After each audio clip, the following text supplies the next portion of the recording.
Assalamualaikum warahmatullahi wabarakatuh, Ustaz. Assalamualaikum warahmatullahi wabarakatuh. Saya seorang supir dari sebuah bank konvensional. Mau nanya apakah gaji saya termasuk dalam riba?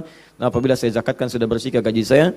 Ya, saya salat nafilah dikerjakan berapa rakaat dan waktu yang dikerjakan kapan? Manfaat dari salat tersebut apa? Maaf ya, satu kertas ini saja cukup untuk saya jawab untuk hari ini.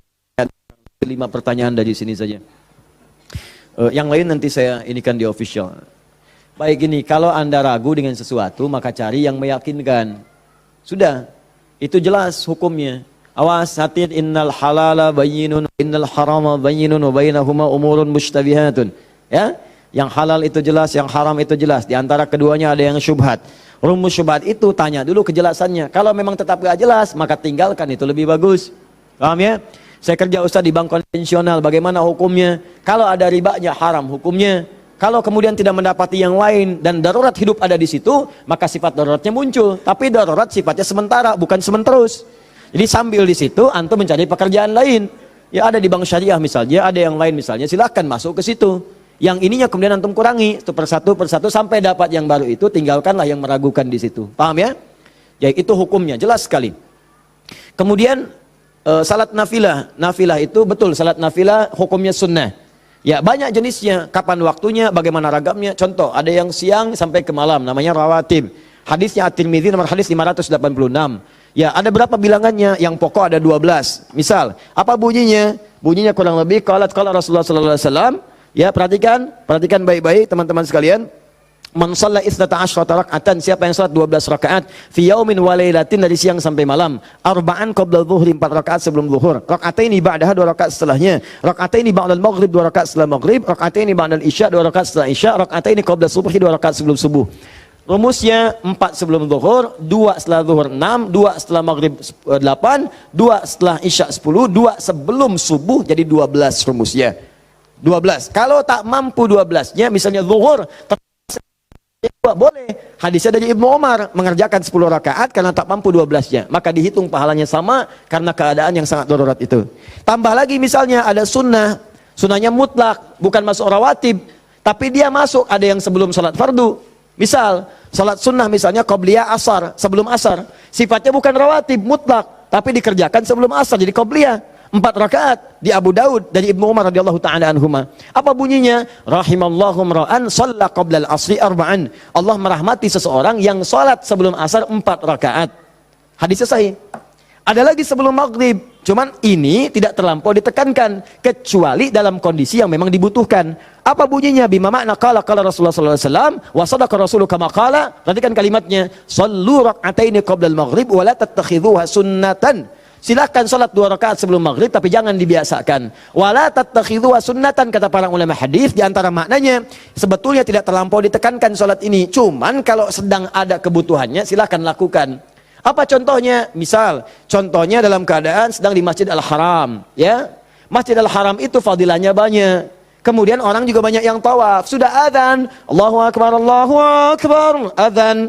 Tawaf, masih tawaf berlangsung. Antum zikir sudah, baca Quran sudah, masih ada waktu, belum qomat. Daripada antum ngerjakan yang tidak betul, yang tidak ada manfaatnya, lebih baik sholat 2 rakaat. Itu yang dimaksudkan. Daripada mengerjakan yang tidak tepat, pas lagi depan Ka'bah, bisa kesempatan sholat, selfie, ceklik, sedang di depan Ka'bah, menunggu waktu maghrib, habis pahala. Itu maksudnya. Tapi kalau di tempat-tempat tertentu yang tidak ada hajatnya seperti itu, lebih baik langsung ke iqamat, karena maghrib ke isya itu padat waktunya. Khawatir bacaannya pun kemudian mepet-mepet, ada orang kemudian sedang singgah, kan waktu-waktu padat tuh, ada yang sedang singgah, ada yang transit, ada yang macam-macam. Makanya jangan terlalu panjang bacaannya. Jangan terlalu panjang. Kalau sudah masuk ke isya, silahkan. Subuh silahkan, tambah panjang boleh. Mu'adz bin Jabal ngimamin kemudian isya, bacanya Al-Baqarah. Ini kisah nyata. Di belakang makmum, Allahu Akbar, datang sholat pertama semangat penuh semua. Begitu nengok kosong, mulai capek, lemah orang, diadukanlah.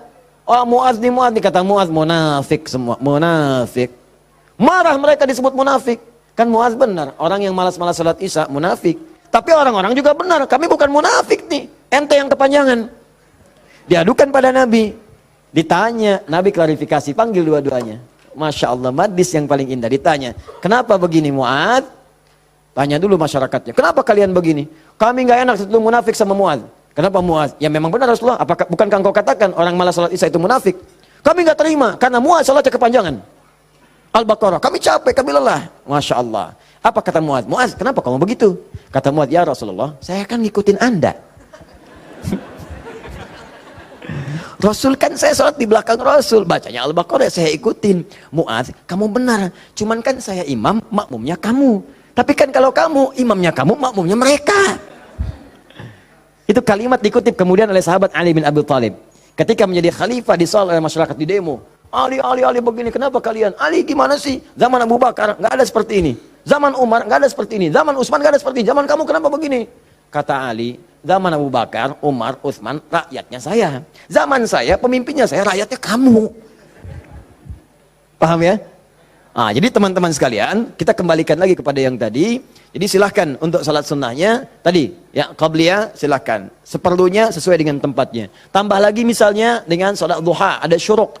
Syuruk ada, ya waktunya kalau sekarang mungkin 1 jam lah amannya, ya setelah salat subuh. Kalau diprediksi, sekarang sudah ada digital. Duha, syuruk itu awal duha, pertengahan duha, akhir duha. Duha dibagi 3. Ya pertengahan duha sekitar masuk pada jam 8, jam 9. Akhir duha sekitar jam 10, setengah 11. Ya, rakaatnya berapa? Dari 2, 4 sampai 8. Boleh. Lebih dari itu silahkan. Kalau awal duha syuruk 2 rakaat saja, jangan terlampau soleh. Ya, itu pun sudah melahirkan luar biasa pahalanya, semisal haji dan umrah. Pertengahan duha 4, boleh silahkan. Ya, akhir duha boleh sampai 8. Di situ nanti ada fadilah-fadilahnya. Nanti kalau sampai ke situ kan kita akan masuk ke bahasan itu. Ya, ragam salat sunnah. Kita nanti akan jawab. Dan yang paling tinggi di malam hari salat tahajud. Salat tahajud. Silahkan kerjakan dan kami ada bahasan tersendiri tentang itu. Terakhir izin menyampaikan pengumuman. Insya Allah kami telah melakukan seleksi untuk yang beasiswa yang ke luar negeri. Bersiap-siap karena syekhnya yang dari Sudan terutama itu akan datang dalam waktu dekat dan sekaligus menjemput anak didik yang telah lulus untuk berangkat kuliah di Sudan. Insya Allah 25 orang. Ya, anak didik kami yang dikirim ke Turki kami berikan liburan. Insya Allah pulang mereka bertemu keluarganya tahun ini. Ya, pulang nanti silahkan bisa bercengkrama dengan anak-anaknya selama 2 bulan. Setelah itu pulang lagi untuk belajar. Kemudian yang di Madinah juga sudah ada, di Kairo ada. Alhamdulillah berita baiknya yang di Kairo. Kemarin kami bertemu dengan 2 orang syekh di majlis kami. Dan tadi di Palembang tadi malam dari Mulhaqdini atas keagamaannya dari Mesir juga minta biografi. Dan berita baiknya insya Allah juga akan diberikan kuota beasiswa ke Al-Azhar. Ya, nah secara singkat nanti insya Allah berita baiknya bulan depan kami akan membuka kembali program PKU, ya program kadar ulama, pendidikan kadar ulama. Saya bimbing selama setahun langsung saya yang bimbing, saya tempatkan di tempat saya tinggal, kami biayai, kami akomodasinya tanggung semua. Nanti tahun depannya kami sekolahkan sesuai dengan bakat dan jurusannya.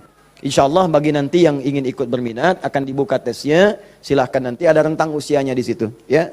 Tentang usia yang kira-kira bisa melanjutkan studi. Saya berharap ini sumbangsi terbaik juga bagi bangsa supaya nanti ada ulama di kemudian hari, daerah-daerahnya ya bisa lebih baik lagi dan itu yang bisa kita lakukan karena banyak kontribusi ulama kita membangun negeri ini. Kita cintai negeri ini, kita kembangkan, kita baguskan, kita sayangi semuanya. Saya pengen ke depan ada orang-orang baik yang memimpin. Ya, Adi Hidayat itu selesai nanti meninggal selesai. Mudah-mudahan saya wafatnya syahid. Mudah-mudahan ya dan kita bisa di majlis ilmu mungkin sedang mengajar meninggal. Saya pengen begitu ya. Masya Allah, mudah-mudahan insya Allah. Nanti ada yang menggantikan. Ya, kita sekarang coba bangun pesantren, bangun majlis-majlis ilmu. Nanti dari situ mereka yang akan menggantikan. Mungkin anak bapak ibu juga. Ya, saya cuma bisa melakukan itu. Yang terakhir, bulan depan kita akan mulai karantina. Yang saya janjikan dulu, program 30 hari, 30 juz menghafal Quran. Insya Allah untuk akhwat rumahnya sudah kami siapkan. Sudah ada tempatnya, ditinggal di situ.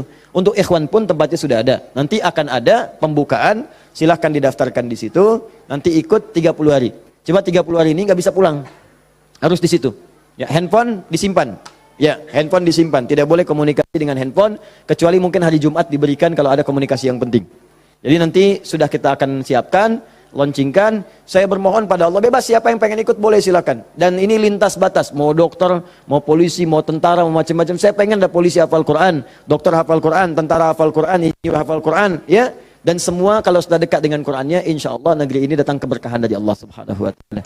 Sekira itu mudah-mudahan bermanfaat. Saya mohon izin dan saya mohon dipermudah aksesnya karena saya harus melanjutkan ta'lim dan waktunya sangat. Kita doa pada Allah Subhanahu Wa Taala. kita dikabulkan dan diterima oleh Allah Subhanahu wa taala. Allahumma taqabbal minna innaka antas samiul alim wa tub alaina innaka antat tawwabur rahim. Allahumma 'allimna ma yanfa'una ya Allah wa wafiqna bima an na'mala ma ta'allamna. Ya Allah, anugerahkan ilmu yang bermanfaat kepada kami. Terima ya Allah pelajaran kami, berikan kami bimbingan untuk mengamalkan apa yang telah kami pelajari. Rabbana la tad'a lana fi maqamina hadza wa fi kulli maqamin dhanban illa ghafartah. Ya Allah, kami mohon jika ada seorang pendosa hadir di majlis ini, jangan biarkan ia meninggalkan majlis ini kecuali Engkau telah ampuni seluruh dosa-dosanya. Wala hamman illa farajtah, jika ada yang tengah gelisah berada di majlis ini, jangan biarkan ia meninggalkan ya Allah majlis ini kecuali Engkau telah tenangkan keadaan jiwanya. Allahumma wala maridan illa syafaitah, jika ada yang tengah diuji dengan penyakit seberat apapun, maka dengan keikhlasan amalannya angkat dan sembuhkan segala penyakitnya. Allahumma rabbana atina fid dunya hasanah fil akhirati hasanah wa qina adzaban nar bifadlika subhana rabbika rabbil izzati amma yasifun wa salamun alal mursalin subhanakallahumma bihamdika asyhadu an la ilaha illa anta astaghfiruka wa atubu ilaik wa akhiru da'wana alhamdulillahi rabbil alamin thumma assalamu alaikum warahmatullahi wabarakatuh.